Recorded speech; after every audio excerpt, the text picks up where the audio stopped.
사랑과 자비가 풍성하신 하나님, 새날의 이 아침을 주님과 함께 기도와 말씀으로 시작합니다. 우리가 잠을 자는 동안에도 일하시는 주님, 밤사이 우리의 피곤한 몸을 새롭게 하여 주시어서 새로운 마음과 생각으로 힘차게 새날을 맞게 하시니 감사합니다. 지난 밤이 참으로 길었던 이들이 있습니다. 코로나 감염병에 걸려 홀로 격리된 채 병원에서 치료를 받으며 가족들도 만나지 못하는 가운데 외롭게 긴 밤을 보낸 이들이 있습니다. 감염병이 중증으로 발전되어 위태한 가운데 의료진의 도움을 받으며 생명을 밤새 지켜낸 이들이 있습니다. 긴 밤을 응급실에서 많은 환자들을 돌보느라 잠도 제대로 자지 못한 채 힘든 밤을 보낸 의료진들도 있습니다. 열이 내리지 않아서 안타까운 가운데 힘들게 밤을 보낸 이도 있습니다. 방역을 위해 이곳저곳을 다니며 일하는 공무원들, 환자들의 이송을 돕는 119 구급대원들, 그 외에도 방역과 관련된 많은 사람들이 이미 지친 가운데 오늘 새벽을 맞이하고 있습니다. 또한 밤새 추석 명절을 앞두고 물건을 배달하느라 밤을 지새운 이들도 있습니다. 하나님, 긴 밤을 보내고 이제 쉼을 얻기 원하는 모든 이들에게 몸과 마음의 평안을 내려주시기를 원합니다. 오늘 이 아침 몸도 건강하게 지켜주시고 마음도 안식을 얻게 하여 주시옵소서. 무거운 마음으로 새날을 맞는 이들이 있습니다. 오늘 예상되는 만남이나 사건이 그를 불안하게 하고 고통스럽게 하여 하나님 앞에 간절히 기도하는 주님의 자녀들이 있습니다. 어찌해야 할지 몰라 황망한 가운데 세상의 방법으로는 더 이상 희망이 보이지 않아 주님만 바라보며 기도하는 이들이 있습니다. 하나님, 생명과 죽음의 갈림길에서 주님을 붙잡고 놓지 않았던 야곱처럼 오늘도 주님을 결코 놓을 수 없어 눈물로 기도하는 이들에게 은혜를 베풀어 주시옵소서. 주님의 이름을 부르는 모든 이들이 주님의 도움을 얻기를 원합니다. 이 새벽 간절히 주님을 찾는 이들이 주님을 보게 하여 주시고 주님으로부터 복을 누리게 하여 주시옵소서. 하나님, 오늘 이 아침 이 나라의 질병을 관리하는 모든 공무원들과 각 병원과 생활치료센터에서 치료하고 간호하는 의료인들을 위해 기도합니다. 오늘도 이들에게 지혜를 내려주시고 환자를 돌볼 힘과 병을 고칠 능력을 주시기를 원합니다. 의료인들의 건강을 주님께서 굳게 지켜주시옵소서. 무엇보다도 자원한 마음을 주시어서 환자들을 돌볼 때에 그들이 힘들지 않도록 주님 지켜주시옵소서. 무엇보다 자신감을 회복하고 기쁨으로 주님께 맡기며 모든 일을 감당케 하여 주시옵소서. 하나님, 이 땅에 널리 퍼져 있는 주님의 몸된 교회를 위하여 기도합니다. 우리 한국교회가 세상의 소금과 빛의 사명을 잘 감당하게 되기를 간절히 원합니다. 하나님의 말씀을 붙들고 세상 앞에 서게 하시고 주의 사랑으로 세상을 돌보며 바르게 세우게 하여 주시옵소서. 무엇보다도 교회가 하는 일들을 통해 하나님이 드러나고 하나님의 영광이 온 세상에 나타나게 하여 주시옵소서. 우리 소망교회를 통해 이루시고자 하시는 하나님의 꿈이 이루어지기를 소망합니다. 예수 생명, 예수 구원, 예수 소망의 빛을 세상에 비추게 하여 주시옵소서. 어둠 속에서 바른 길을 비추는 등대와 같이 삶의 방향을 잃고 소망 없이 살아가는 영혼들을 진리 되신 예수님께로 인도하는 교회 되게 하여 주시옵소서. 이 교회가 주께 받은 사명을 한순간도 잊지 않게 하시고 언제나 주님의 뜻을 겸손히 구하고 주님의 뜻에 순종하는 교회가 되게 하여 주시옵소서. 모든 성도들에게 주님의 생기와 생명을 부어주셔서 우리가 머무는 자리마다 영생을 품은 사람의 생명력이 퍼져나가고 번져나가게 하여 주시옵소서. 우리를 통해 많은 이들이 진정한 생명을 경험하는 큰 은혜를 베풀어 주시옵소서. 이 아침 우리에게 베푸신 만남의 복을 감사하는 마음으로 돌아봅니다. 우리에게 사랑하는 가족들을 주시고 좋은 친구, 동료, 이웃을 주셨습니다.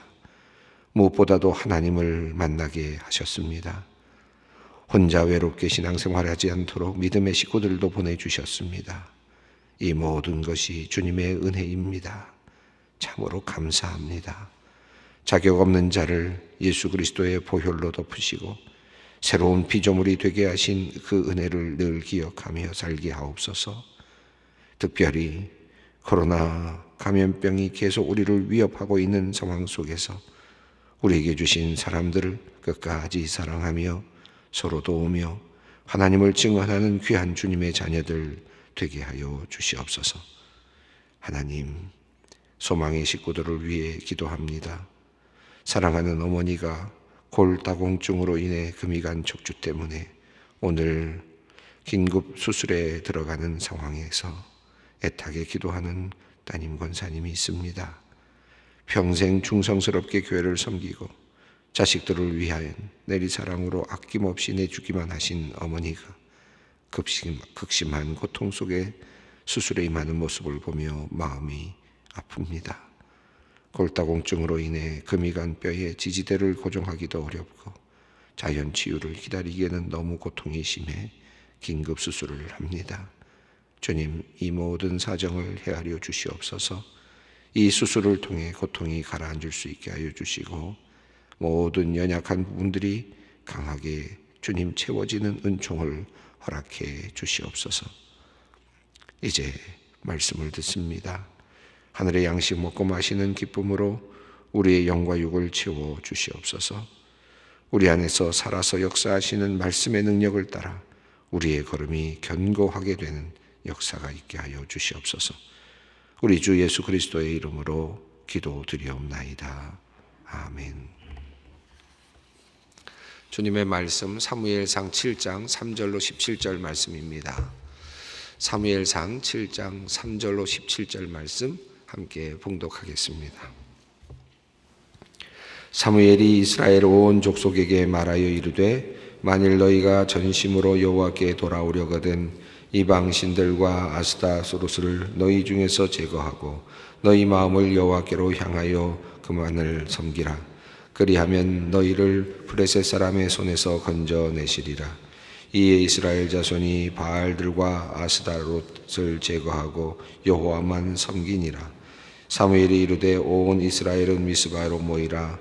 내가 너희를 위하여 여호와께 기도하리라 하매 그들이 미스바에 모여 물을 길어 여호와 앞에 붓고 그날 종일 금식하고 거기에서 이르되 우리가 여호와께 범죄하였나이다 하니라. 사무엘이 미스바에서 이스라엘 자손을 다스리니라. 이스라엘 자손이 미스바에 모였다 함을 블레셋 사람들이 듣고 그들의 방백들이 이스라엘을 치러 올라온지라. 이스라엘 자손들이 듣고 블레셋 사람들을 두려워하여 이스라엘 자손이 사무엘에게 이르되 당신은 우리를 위하여 우리 하나님 여호와께 쉬지 말고 부르짖어 우리를 블레셋 사람들의 손에서 구원하시게 하소서 하니 사무엘이 젖 먹는 어린 양 하나를 가져다가 온전한 번제를 여호와께 드리고 이스라엘을 위하여 여호와께 부르짖음에 여호와께서 응답하셨더라. 사무엘이 번제를 드릴 때에 블레셋 사람이 이스라엘과 싸우려고 가까이 오매 그날에 여호와께서 블레셋 사람에게 큰 우레를 발하여 그들을 어지럽게 하시니 그들이 이스라엘 앞에 패한지라. 이스라엘 사람들이 미스바에서 나가서 블레셋 사람들을 추격하여 뱃갈 아래에까지 이르기까지 쳤더라. 사무엘이 돌을 취하여 미스바와 센 사이에 세워 이르되 여호와께서 여기까지 우리를 도우셨다 하고 그 이름을 에벤에셀이라 하니라. 이에 블레셋 사람들이 굴복하여 다시는 이스라엘 지역 안에 들어오지 못하였으며 여호와의 손이 사무엘이 사는 날 동안에 블레셋 사람을 막으심에 블레셋 사람들이 이스라엘에게서 빼앗았던 성읍이 에그론부터 가드까지 이스라엘에게 회복되니 이스라엘이 그 사방 지역을 블레셋 사람들의 손에서 도로 찾았고 또 이스라엘과 아모리 사람 사이에 평화가 있었더라. 사무엘이 사는 날 동안에 이스라엘을 다스렸으되 해마다 베델과 길갈과 미스바로 순회하여 그 모든 곳에서 이스라엘을 다스렸고 라마로 돌아왔으니 이는 거기에 자기 집이 있습니다. 거기에서도 이스라엘을 다스렸으며 또 거기에 여호와를 위하여 제단을 쌓았더라. 블레셋 사람들과의 전투에 대한 내용이 지금까지 이어져 왔는데 특별히 법궤와 관련해서 언약궤와 관련해서 이야기의 흐름이 있었습니다. 이스라엘 백성들은 하나님께 묻지 않았고 그들은 도리어 하나님의 임재 상징인 법궤를 들고 마치 그것이 무기인 것처럼 신무기인 것처럼 그렇게 들고 나갔다가 결국은 법궤도 빼앗기고 전쟁에서 패하는, 그리고 결국은 그 하나님의 뜻, 다시 말하면 엘리와 그리고 그의 아들들이 죽음, 그리고 또 하나님을 배반하고 하나님을 섬기지 않았던 이스라엘에 대한 하나님의 심판이 이어졌습니다. 그리고 그 언약궤가 블레셋 지역으로 들어간 후에는 가는 곳마다 독종이 생겨나면서 하나님께서 그들을 심판하셨고, 그리고 다시 그들은 어쩔 수 없이 하나님의 언약궤를 이스라엘 민족에게 이제 건네주는 그런 일이 있었습니다. 벳세메스로 향하는 소에 대한 이야기가 이어졌고, 그리고 벳세메스에 도착한 이 언약궤를 들여다보다가 또 벳세메스 사람들이 어려움을 당하게 되고 사람들이 죽게 되는 또 다른 하나님의 심판을 경험하게 되었습니다. 이 언약궤를 통해서 하나님이 나타나시지 않는 듯 보이면서도 하나님의 임재가 보이는, 다시 말하면 이 언약궤는 하나님의 임재의 상징이면서 그렇다고 해서 그것을 전적으로 그것이 우리에게 수단이 되지 않는, 하나님은 하나님으로서 임재하시고 하나님으로서의 하나님의 어떤 권위를 지켜나가시는데 그것이 사람들에게, 그것을 가지고 있는 사람들에게 수단이 되지 않는, 결코 하나님은 수단이 되지 아니하시는 그런 그 모습을 언약궤를 통해서 볼 수 있었습니다. 결국 기럇 여아림이라고 하는 지역에 산골에 살고 있었던, 나무를 패고 있었던 기브온 사람들의 손에 맡겨지게 되고 이스라엘 백성들조차도 그 언약궤를 감당할 능력이 없었죠.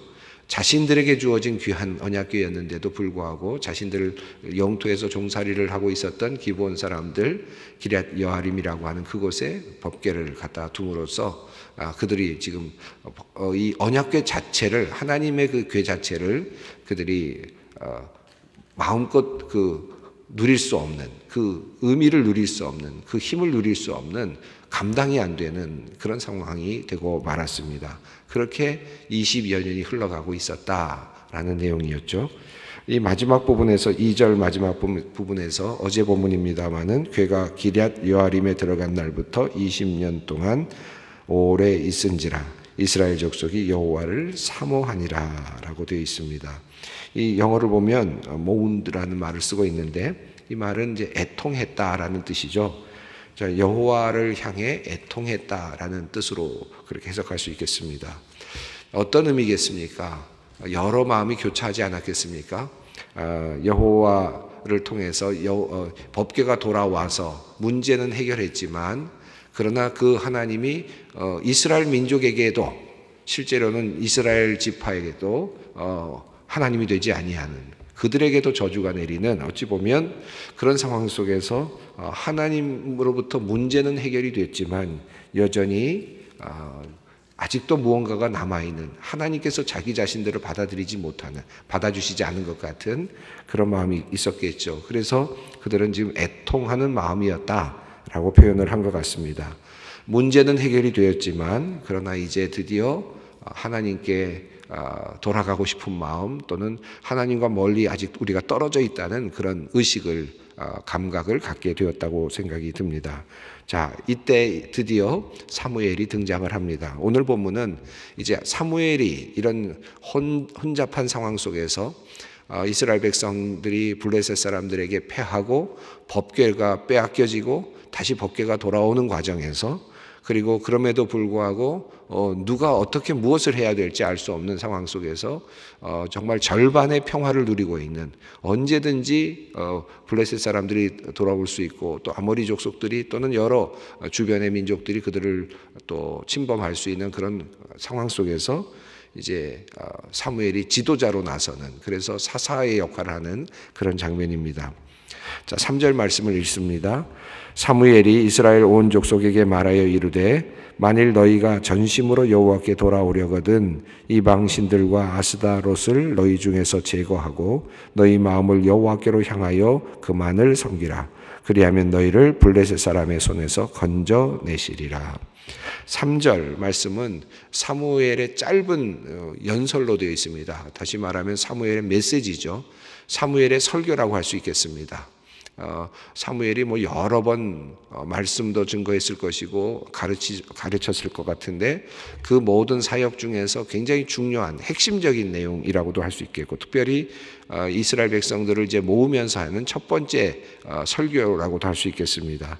이 3절 말씀 속에는 이 사무엘이 이스라엘 백성들에게 요구한 세 가지 조건이 자세하게 나오고 있습니다. 첫 번째는 만일 너희가 전심으로 여호와께 돌아오려거든, 어정쩡하고 또 그냥 마음만 있고 뭔가 좀 아직 찜찜하고 아직도 하나님께 가까이 가고는 싶지만 어떻게 해야 될지 모르겠고 이런 상태에 있는 이스라엘 백성들에게 이제 촉구하는 말이죠. 너희가 만일 전심으로 여호와께 돌아오려거든 이렇게 되어 있습니다. 여기서 중요한 것은 전심으로라는 말일 것입니다. 전심으로 여호와께 돌아와야 한다. 절반쯤 돌아와서는 안 된다. 일부만 돌아와서는 안 된다. 베콜 레바브캠이라는 그 용어가 쓰여 있는데요. 히브리 원어를 보면 이 부분이 맨 앞서 있습니다. 전심으로라는 말이 앞서 있죠. 그러니까 강조가 되어 있습니다. 전심으로 너희가 돌아오기를 원한다면 이런 뜻이겠습니다. 여기서 전심이란 말은 온 마음이란 뜻이고, 이 말씀은 단순하게 감정만 있는 것이 아니라 지성과 의지와 이런 모든 것들이 함께 있는, 그러니까 모든 마음의 총체를 이야기한다고 할 수 있겠습니다. 또 이스라엘 백성들에게 있어서 이 마음이라는 말은 단순하게 마음만 표현하는 것이 아니라 행동까지를 포함하는 의미이기 때문에 이 온 마음으로라고 하는 말, 전심으로라는 말은 그냥 단순하게 생각만 있는 것이 아니라 또는 마음만 있는 것이 아니라 감정만 있는 것이 아니라 의지도 있고 그리고 또 이해도 있고 생각도 있고 마음에 올라오는 생각뿐만 아니라 실천력까지 있는 그런 의미이겠습니다. 그래서 온 마음으로 너희가 돌아오기를 원하면, 정말 전체가 너희가 지금 절반이 아니라 내가 정말 하나님께로 너희가 돌아오기를 원한다면, 그래서 첫 번째 요구는 너희가 전심으로 돌아와야 된다라는 것입니다. 단순하게 그저 뭐 감정만 돌아오거나 또는 생각만 돌아오거나 그것이 아니라 전체가 너의 전 실존이 돌아와야 된다, 그런 의미죠. 지금 사무엘은 이스라엘 백성들에게 너희의 전 실존이 돌아와야, 하나님 앞에 돌아와야 된다라는 것을 우선 첫 번째로 촉구하고 있습니다. 그러기 위해서는 두 번째는 이방 신들과 아스다롯을 너희 중에서 제거하라는 것입니다. 너희가 섬기고 있는 우상들을 제거하라. 아마도 여기 복수인 것으로 보아서 각자의 집에도 이런 신상들이 있었을 가능성이 높습니다. 단순하게 어떤 지역의 어떤 신전에만 신상이 있는 것이 아니라 이방 신들 아스타라솥을 너희 중에서 제거하라. 이 신상들을 제거하라는 그런 명령입니다. 그래서 이 말은 뒤에 있는 세 번째 내용과 연결이 되는데, 여호와께로 향하여 그만 섬기라. 자, 모든 우상들을 제거하고 자기 자신의 집에 있는 모든 것들, 하나님을 숭배하는 것이 아닌, 하나님이 아닌 다른 어떤 자신들이 숭배하는 모든 것들을 다 제거하라. 두 번째, 깨끗하게 하라는 것입니다. 세 번째는 그만 섬기라. 동시에 섬기는 것이 아니라 하나님만 섬겨야 한다. 이것이 핵심이죠. 사무엘이 이스라엘 백성들에게 요청한 것은 여호와만 섬기라. 여호수아도 그랬죠. 여호수아도 여호와만, 여기도 지금 사무엘도 여호와만 섬겨라. 이스라엘 백성들이 하나님을 섬기지 않았던 건 아닙니다. 일반적인 모든 유대교의 하나의 예절이라 그럴까요? 제사라 그럴까요? 이런 것들도 다 지키고 있었죠. 그러면서도 동시에 바알도 섬겼고 아스타롯도 섬겼습니다. 그러니까 두 가지를 다 섬기고 또는 세 개를 섬기고 또 다른 신도 섬기는, 그러니까 다신과 같은, 하나님이 강한 신이다라는 것은 인정하면서도 또 부차적으로 다른 신들을 섬기는 혼합주의적인 그런 상황이었단 말이죠. 이것이 이스라엘 백성들을 끊임없이 실패로 만들어가는, 하나님의 선택된 백성들을 끊임없이 나락으로 떨어뜨리는 그와 같은 일이 된 것입니다. 이제 사무엘은 진단합니다. 또 이것은 물론 하나님의 말씀으로 받은 것이겠죠. 하나님께서 그 당시 이스라엘 백성들에게 요구하신 것은 너희들이 전심으로 돌아와라, 나에게 전적인 존재로 돌아와라는 것이었고, 그리고 너희가 가지고 있었던 이방신들, 우상들을 다 버려라 는 것이고, 세 번째는 그리고 나만 섬겨라, 여호와만을 섬겨라 라는 것입니다. 이것이 사무엘이 지금 사무엘을 통해서 하나님께서 이스라엘 백성들에게 명령하신 명령입니다. 자, 그러자 이제 이스라엘 백성들이 이제서야 이제 이 하나님의 명령, 사무엘을 통해서 주어지는 그 말씀을 청종하기 시작합니다. 4절 말씀입니다. 이에 이스라엘 자손이 바알들과 아스타롯을 제거하고 여호와만 섬기니라. 여기서 표현하는 이 여호와만 섬긴다라는 말은 물론 지금 원래 3절에서 말하고 있는 것은 전심으로 여호와를 섬긴다라는 말이겠지만 4절에서 표현한 것은 바알과 아스타롯을 버리고 이제는 치우고 이제는 여호와만 섬기는 형식적으로나마 여호와만을 섬기는 형태로 그렇게 바꾸었다. 그런 모습의 회개로 돌아갔다라는 것을 하는 것 같습니다. 그러니까 우선은 형식적으로라도 그들은 이제 바알을 이제 내다 버리고 아스타롯을 지금 치우는 그런 일을 했고, 이제는 여호와만을 섬기겠다라고 그렇게 모양을 갖추었다라고 볼 수 있겠습니다. 자, 이제 모양은 갖추었지만 아직도 그들의 마음이 온전하게 돌아온 것은 아니죠. 이제 사무엘은 그들을 미스바로 모읍니다. 5절 말씀입니다. 사무엘이 이르되 온 이스라엘은 미스바로 모이라, 내가 너희를 위하여 여호와께 기도하리라 하매. 사무엘은 이제 하나님께 모두가 다 모이도록 했고 하나님께 기도하겠다. 이제 하나님께 기도함으로써 이제 하나님 앞으로만 나가는, 하나님만을 섬기는 그런 민족이 되게 하기 위해서 미스바로 모이라고 그렇게 요청합니다. 이 미스바라는 말은 짜파라고 하는 그런 동사에서 왔는데, 이 짜파라는 동사는 고대하다 또는 뭐 기대하다, 사모하다, 뭐 기다린다 이런 뜻을 가지고 있는 히브리 단어에서 온 연관된 지명입니다. 그러니까 미스바는 항상 기대하고 바라고 하는 그런 의미가 있는 것 같습니다. 또 이스라엘 백성들이 미스바에서 종종 모여서 회의도 하고 또 함께 결집도 하는 그런 것들이 있었는데, 사사기 20장과 21장을 보면 그 베냐민 지파를 치러 갈 때 이스라엘 백성들이 함께 모여서 그것을 결정하는 과정에서 미스바라는 지명이 또 나왔죠. 이제 미스바는 이스라엘 백성들이 함께 모일 만한 큰 장소였던 것 같고, 동시에 그곳에 모여서 하나님 앞에 사모하는, 하나님께 기도하는 그래서 하나님 앞에 제사를 드릴 수 있는 그런 하나의 자리였다고도 보여집니다. 자, 그들이 이제 사무엘이 미스바로 모이도록 했고, 그곳에서 이제 물을 길어서 여호와 앞에 붓고, 그리고 그날 종일 금식했다고 6절은 말합니다. 그리고 그들은 여호와께 범죄하였나이다 라고 그렇게 하나님께 고백을 했습니다. 사무엘이 미스바에서 이스라엘 자손을 다스렸다, 이렇게 성경은 표현하고 있습니다. 여기 보면 미스바에서 단순하게 모인 것이 아니라 그들은 하나의 특별한 그 제사를 드렸던 것 같고요. 그리고 그들은 회개의 기도를 드렸던 것 같습니다.